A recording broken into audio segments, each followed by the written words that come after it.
Hello everybody, I'm Storm here. Welcome back to Final Fantasy XIV Online Heavensward. In the last episode, we engaged the Shade of Nidhogg in battle on the Steps of Faith and defeated him. We were able to remove the eyes from Estinian's armor and toss them into the abyss, never to be seen again.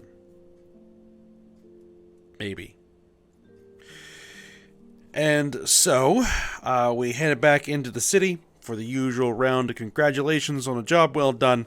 And now we are looking to go check in on Estinian to see how he is faring after the ordeal he just went through.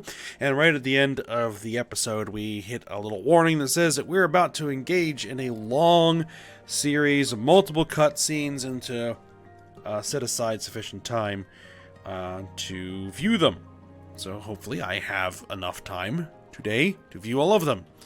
So let's go ahead and get started, and not sure how much I'm going to be talking, but let's go ahead and let the cutscenes play through and we'll see where we end up. Alright. Yeah, quickly, Ayame. We must go to him. Alright, we're going to go see Estinian. And there's our little warnings. Alright, let's proceed.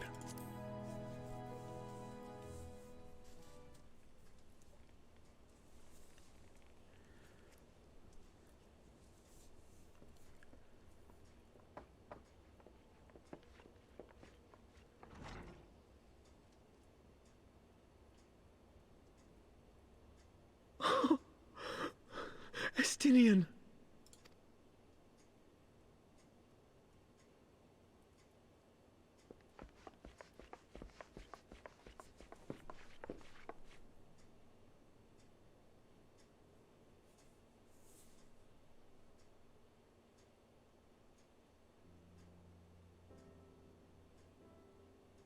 Cease your mewling, boy. It grates my ears.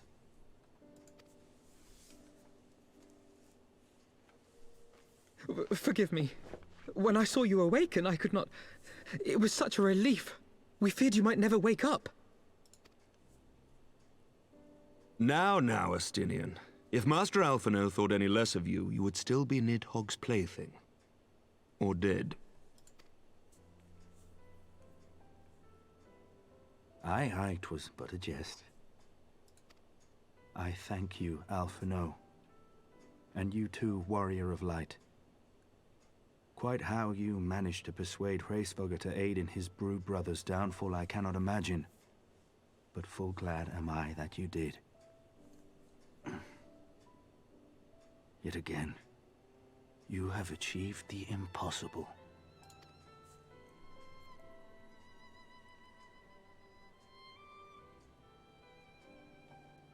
I, for my part, owe you an apology. When last we met, I did willingly loose an arrow at your heart. Can you forgive me? There is naught to forgive, Hameric. You but acted in defense of Ishgard as is your duty. Were you any less single-minded about it, I would not follow you into battle, nor trust you at my back. Besides, I had come to the selfsame conclusion, that I would have to perish for Nidhogg to be stopped. So let us dispense with the hand-wringing. I have heard enough mewling for one day. Oh!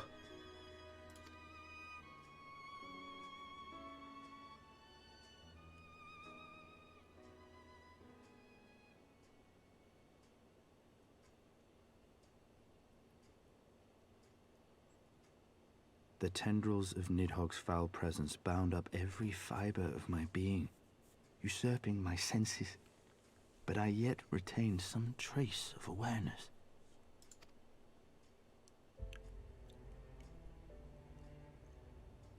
The worm's mind was as a vast and tumultuous sea. Endlessly its black waters churned, his grief and despair at Ratatoska's murder never calming, never receding. Driven by this surging current came wave upon wave of unrelenting rancor. It was the very image of my own heart. There I saw the dark reflection of the hatred I felt after Nidhogg slew my family. When no path remained save vengeance against dragonkind.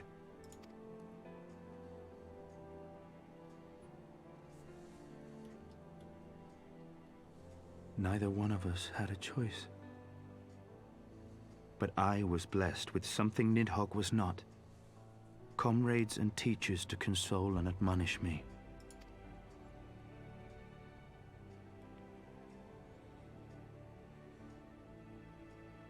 Had I not had them to gainsay my obsession, it would surely have consumed me as Nidhogg's did him, and we would have been in all respects alike.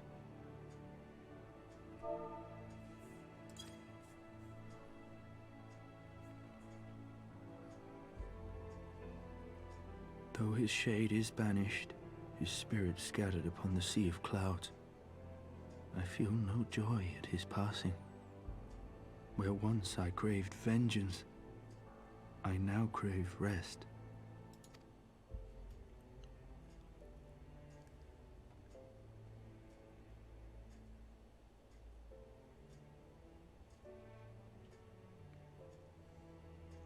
Lord Commander, my hunt is at an end.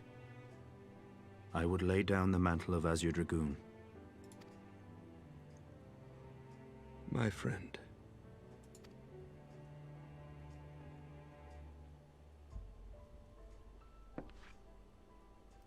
He has tired himself with too many words. I doubt not that he will make a full recovery, but he must be allowed some few days of quiet.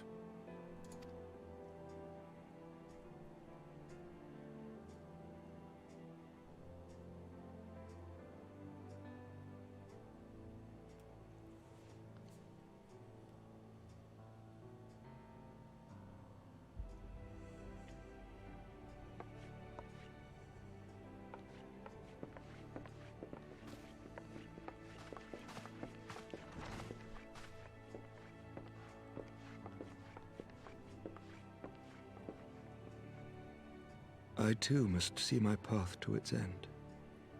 Sleep well, my friend.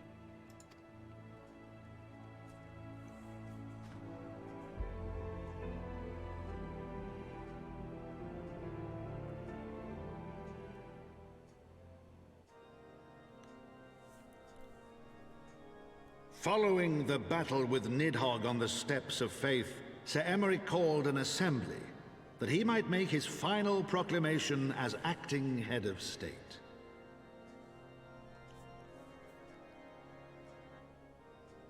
'Twas there, with one decree, that the 1,000-year rule of the archbishops was ended, paving the way for a new republic. The governance of Ishgard would now be placed in the hands of high and lowborn alike, their ranks represented by the newly founded House of Lords and House of Commons. Church was separated from state. The foundation for change had been carefully laid, and the reforms proposed by Ishgard's new government passed into law without incident. His duty done, Emeric de Burrell gladly stepped down from the Archbishop's dais, only to be raised unto the highest seat in the House of Lords.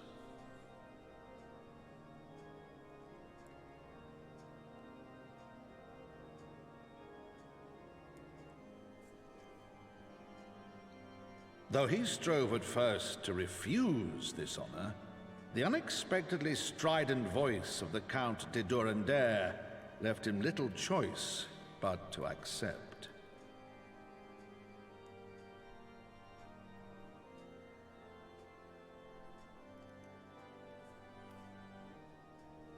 And so it was that the winds of gentle revolution came to stir.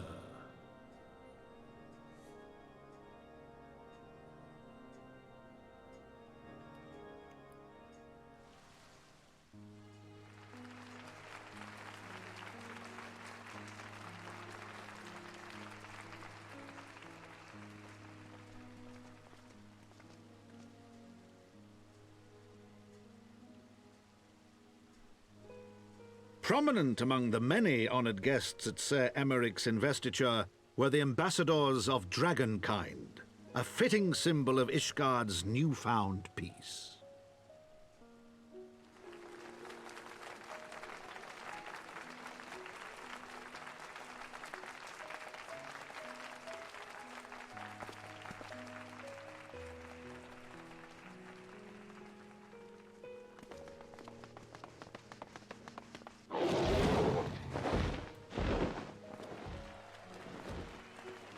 The people looked on in awe as he soared through the heavens on Dragonback.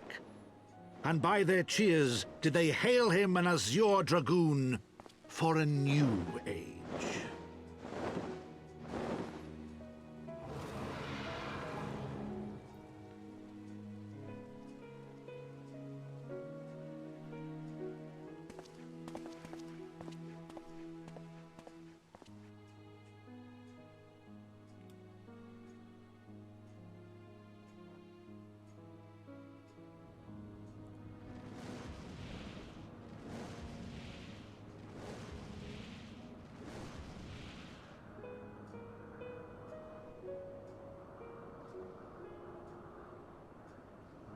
Thus were the notes of the dragon song rewritten, the din of war giving way to a rising litany of peace and hope.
Okay, well that didn't take quite that long.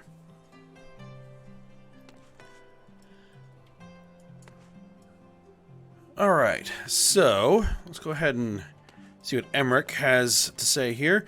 So the Dragonsong War is officially over.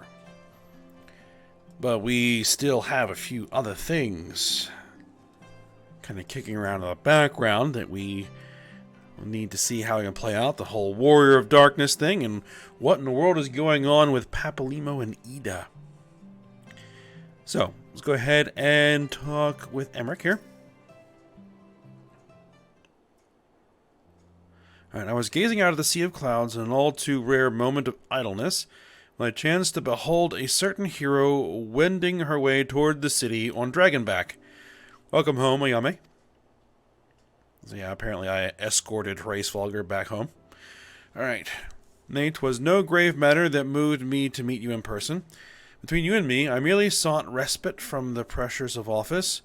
No sooner do I surrender my role as temporary head of state than I am burdened with a position of more permanent responsibility. I fancy that it echoes in some small measure the way you must feel when your improbable feats of heroism are rewarded with still more impossible challenges. The myth which guided our society for generations lies in tatters. Am I then to be scorned for building upon the system of nobility that I once sought to tear down? And what strange jest is this that places me at its pinnacle? An archbishop's bastard at the head of the House of Lords?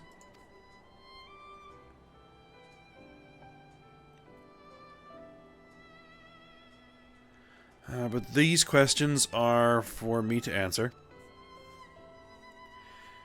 It is not in man's nature to change overnight. This I learned through painful experience, and it was this hard lesson which convinced me to take the path which we now follow.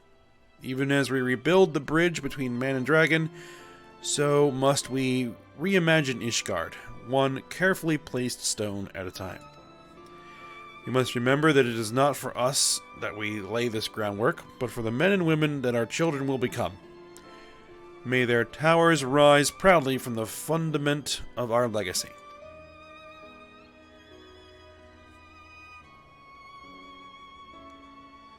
I hear word from Captain Whitecape that Estinian has vanished from his sick room. His willfulness survives undiminished. Should you ever happen upon our unmannerly friend on your travels, pray assure him that I shall keep Ishgard safe until he deigns to come home. Thank you, Yame, and please convey my warmest regards to Master Alphino.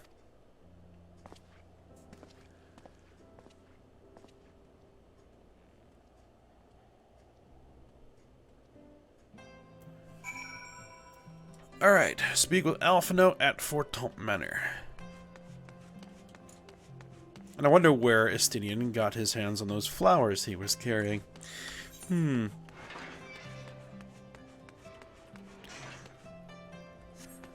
Alright, where are we headed?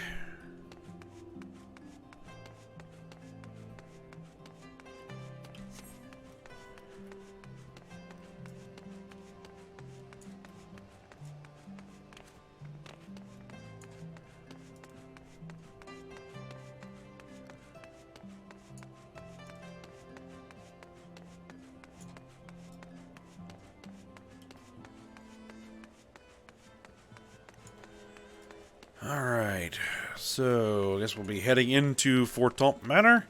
Talk to the guard. There we go.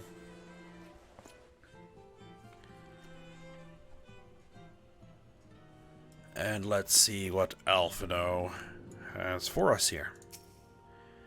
Alright, you spoke with Sir Emmerich. I do not envy him his new position. Ishgard has chosen a new road, but one littered with the detritus of 1,000 years of broken faith. Yet, though her people may stumble from time to time, I know of none better than Sir Emmerich to lead the march of progress. As for us, there remains a small matter of ushering in a new dawn in the shadow of inscrutable Asian machinations and a seemingly endless procession of primals. But we too must walk our chosen path, no matter how treacherous the footing. Alright, so we get a wind-up Emmerich. We get our Castrian roll and an Alpine coat. Finally, a decent piece of warm weather gear. Alright. In the wake of Ishgard's governmental reform, new airship routes have been sanctioned. You may now travel to a selection of distant locales from the landing in Ishgard. Alright.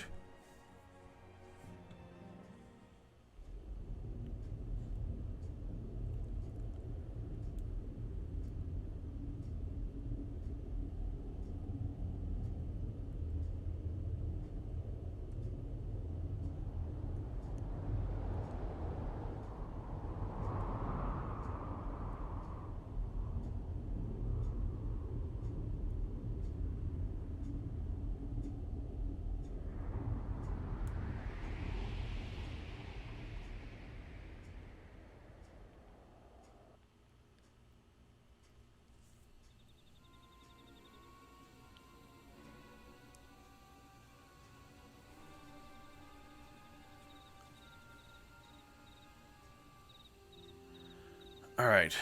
Thank you, Blanhairs. Now you need not remain there. We shall rendezvous at the usual place. This is the Warrior of Darkness.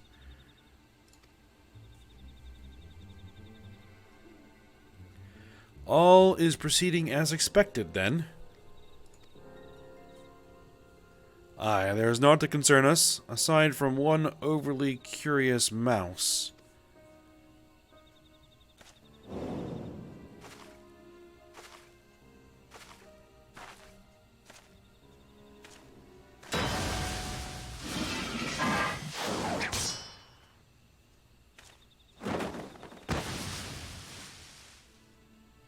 This way.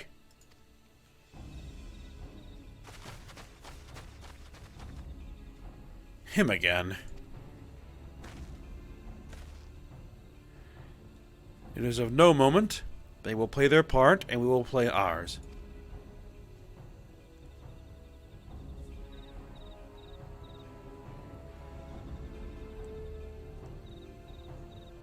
I believe that is Alphino's sister, Alice. Alright, and thus did grey mists give way to azure skies, man and dragon rise above, voices join in song, but beneath shrouded boughs, beyond the scope of light, shadow stirs. Ooh.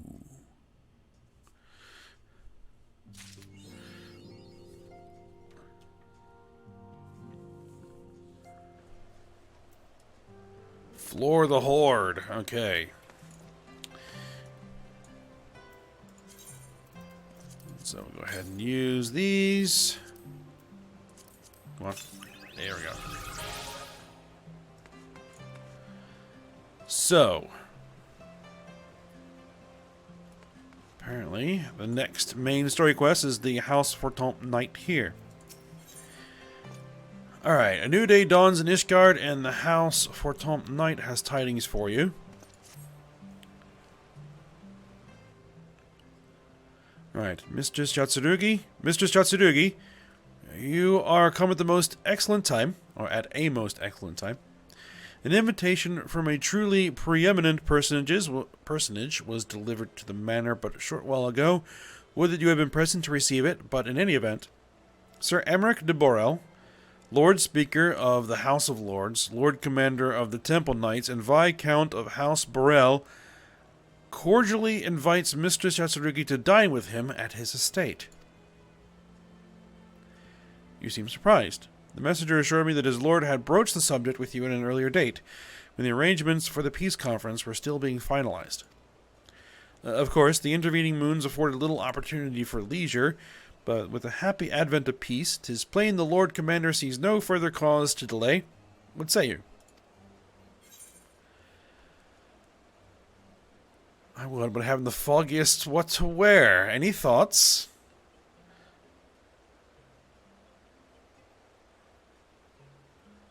I guess I'll go with that.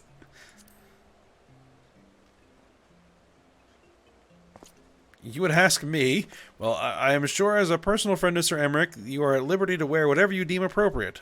That said, when in doubt, a man of note could do far worse than an alpine coat. At least as what Lord Emin has been heard to say.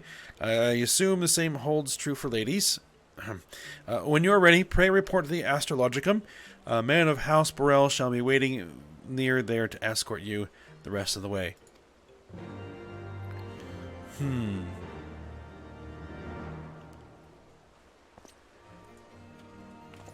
Alright. So, the thinking is, do we want to continue on with the main story quest for now? Because we're kind of getting into a bit of a new story arc. Or do we want to take a little bit of a diversion and do some other things first? I think at the moment, what we're going to do is go and do something else for a little bit. I still have warrior quests that need to be done. So let's go ahead and work on those.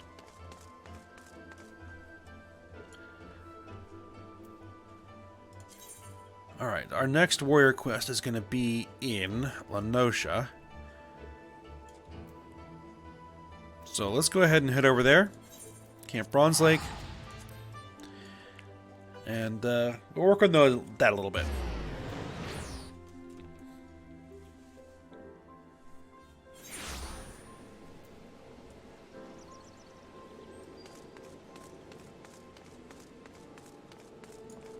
Alright, it's called the Bare Necessity. Which we have warrior quests all the way up to level 60 warrior to do. Alright, there's Broken Mountain. Alright. Broken Mountain has some concerns about his brother.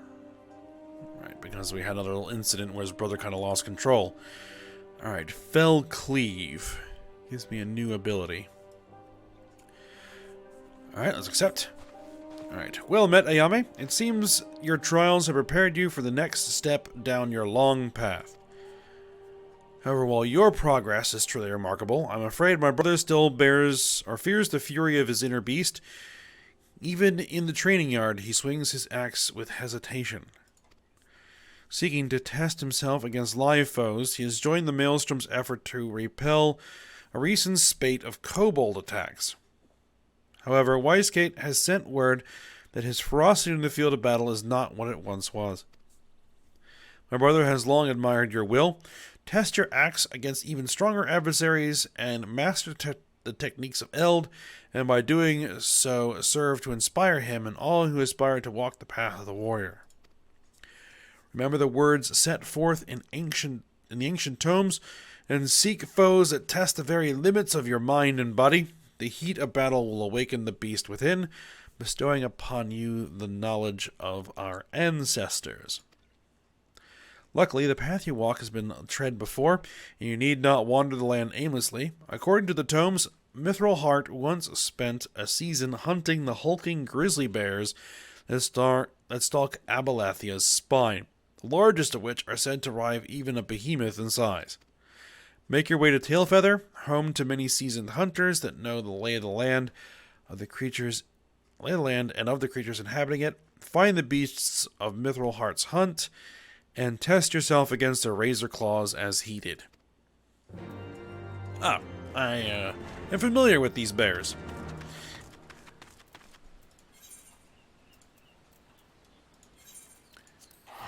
So I really don't necessarily need to ask around where to find these things. I know exactly where they are.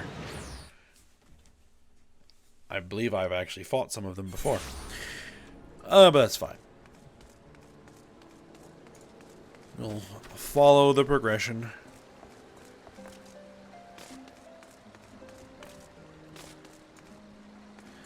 Alright. Macklin? Ask any hunter around here about the grizzlies of Abalathia's spine, and they're like to tell you the same thing. If you see one, run.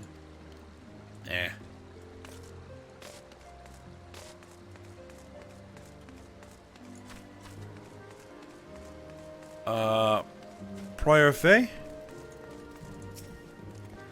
You're rightful if you're thinking of going after one of those massive beasts alone. Best bring about a dozen friends along if you want to come back in one piece. If you've got the men, then I've heard the hunting parties using Willem Salmon. I hear of hunting parties using Willem Salmon, salmon, to draw them out. If you head up the Willem River, you'll like to find a few what died during the salmon run.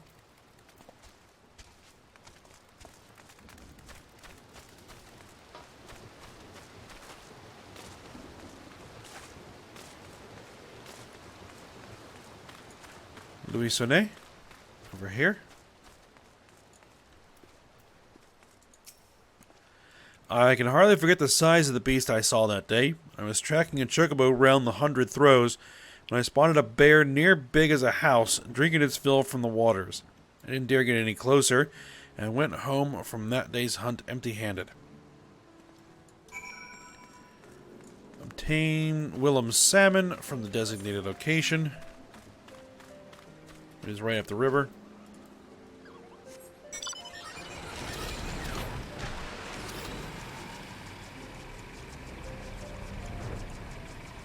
Ooh.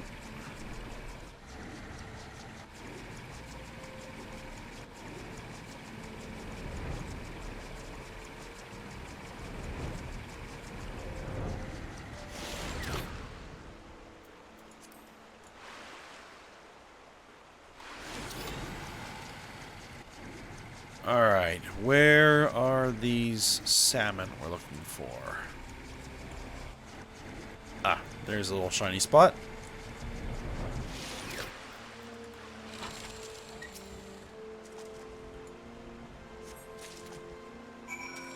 Alright, use the salmon at the designated location and slay the bear. Easy enough. Go into damage mode.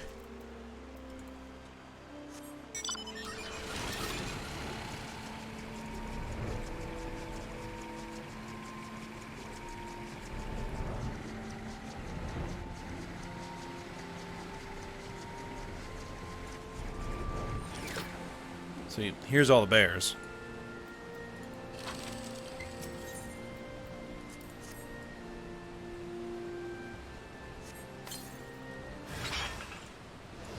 That's a fairly sizable bear.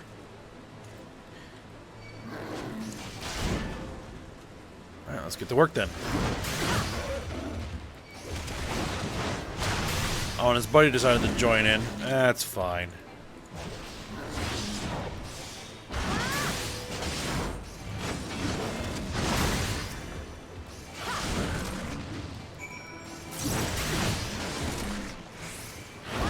Way over leveled for this.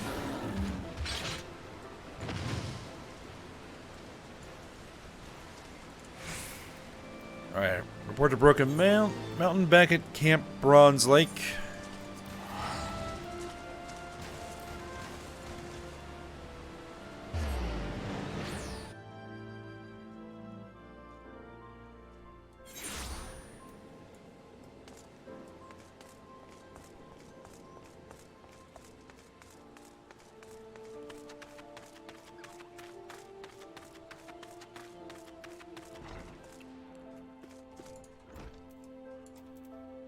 Alright, Broken Mountain.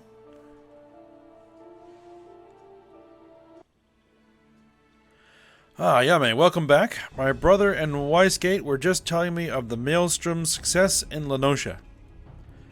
The kobolds scattered as frightened mice before our wrath. I dare say they'll think twice before setting foot on Leminson soil again. Yame, as eager as I am to hear of your journey to Abalathia's spine, I can't afford to waste any more time away from my training. The kobolds may be licking their wounds for now, but they'll be back, and in greater numbers. Till next we meet.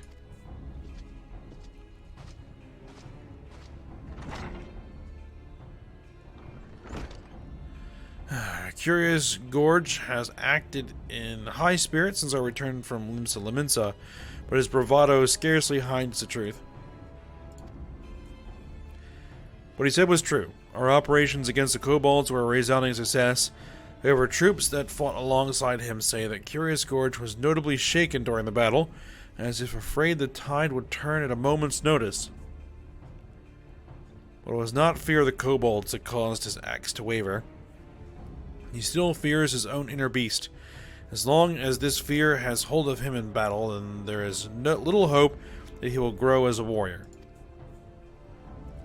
The kobolds become bolder with each passing day, and the Maelstrom's forces are spread too thin. Maelstrom Command is desperately seeking ways to supplement its flagging troops. They're considering bolstering fighting strength by training troops in warrior techniques, so Curious Gorge's capabilities have come under special scrutiny. However, if fear continues to hold him back, I doubt he'll manage to impress anyone. Once again, we're left wanting for a means to tame the inner beast. Ayame, was there not learned from your journey to the Dravanian Forelands that could be of aid? And in the same manner as before, the memories of battle have roused the inner beast. So my theory was correct. The key to mastery lies in the heat of conflict. Just as the ancient tomes say, only victory against a worthy opponent can temper the inner beast. Ayame, your growth as a warrior has given us valuable insight into the true nature of the inner beast. However, there is still much that remains shrouded in mystery. And there's still the question of what exactly sets Ayame apart from your brother. Indeed, the tools to tame the beast within are hidden somewhere. I just have yet to find them. Ayame, continue with your training while I return to the tomes. A solution will present itself soon enough.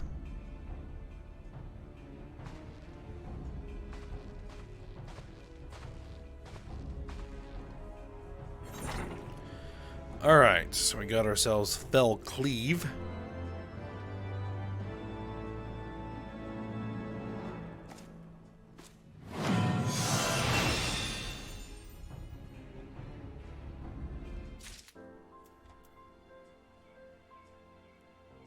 Alright, where did it put it out on my bars somewhere? Doesn't look like it.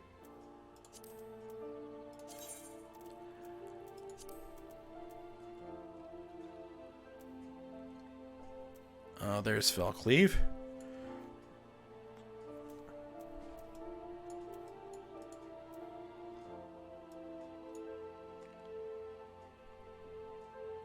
Can I not bring that out? Oh, there it is. Delivers an attack a potency of fire 20, can only be executed while under the effects of deliverance.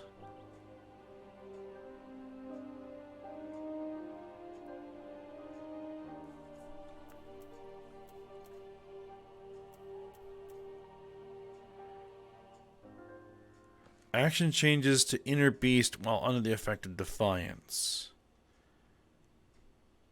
This action cannot be assigned to a hotbar.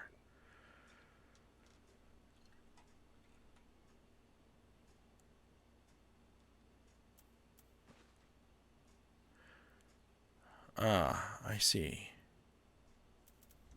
It replaces a skill. So if I'm under Defiance, it's Inner Beast. If I'm under Deliverance, then it becomes Fell Cleave. I see. Again, since I'm using this primarily in parties where I'm going to be tanking, that isn't that useful for me at the moment.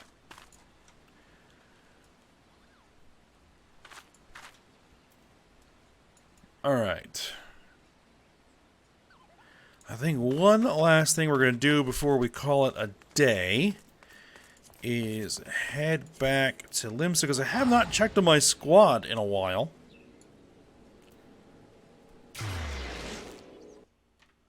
I have been doing a little bit off screen, but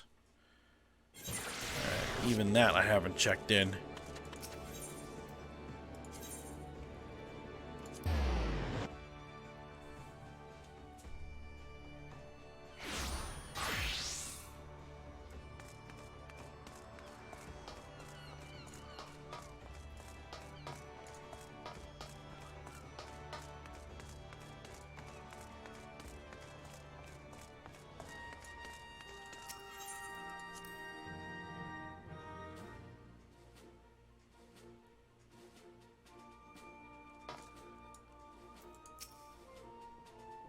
Squadrons return from deployment. Hey, they succeeded at a mission. How about that? Complete. Are you keeping an eye on Squadron Chemistry, Commander? It's surprising how much better the recruits perform when teamed with members that complement or challenge them. Relationships within a squadron can shift like winds, though, so pray take that into consideration before ordering a deployment. Upon returning from a mission, a squadron member will occasionally exhibit a preference for a certain squadron composition. This squadron chemistry can affect the outcome of missions by improving attributes or increasing rewards, and its bonuses will come into play when meeting certain requirements. Requirements vary, but generally involve deploying a squadron composed of a certain combination of classes or races. Chemistry settings can be accessed via the regiment board by selecting View Squadron Roster, then using the confirmed chemistry subcommand. Similarly, exhibiting chemistry preference provides no bonuses. Should you deploy a squadron on your next mission without first setting a chemistry effect, the bonus will disappear without effect. Okay.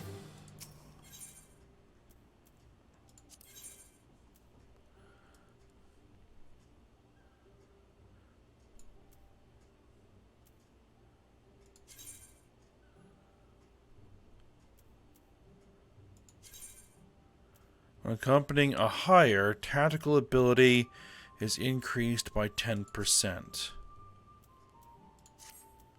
Which we have a hire in here. And you, when accompanying a pugilist, tactical ability is increased by 15%. We don't have a pugilist. Oh, I can change your outfit?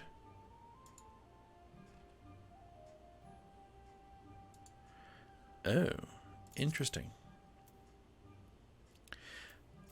I can change your class. Oh, I can change their classes.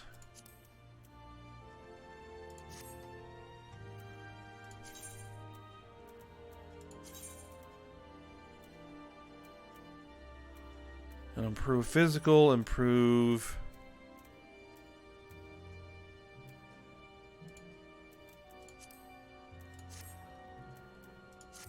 Ah. I see.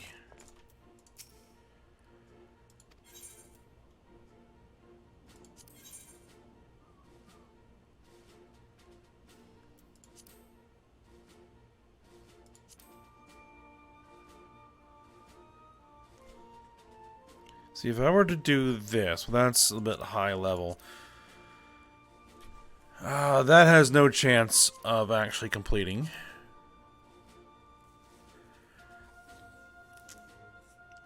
So, if we were to do something like Officer Escort here, we would need a bunch more mental ability. So, I'd need to convert somebody into a mage. I think. Let's try it. Let's see how this works. View the roster. Let's go to you. Let's convert you into a caster DPS.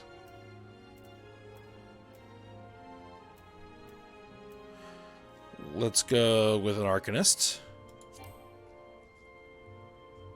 Oh. I can only convert them into this. I see.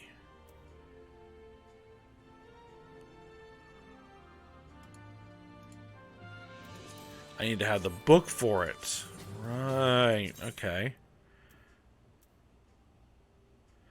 That'll reduce physical and increase tactical.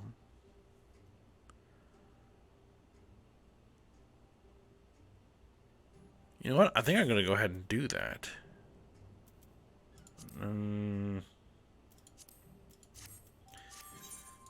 Actually, I'll need to think about that a little bit more. In the meantime,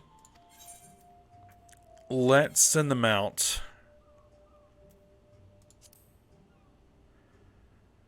Let's send them out on frontline support. And see what they do there. Alright. So, still working on this. Okay, but we'll go ahead. We'll end this episode here. So, for now, hope you guys enjoyed it. Thanks for watching. Go ahead, like, subscribe, and comment, and I will see you next time.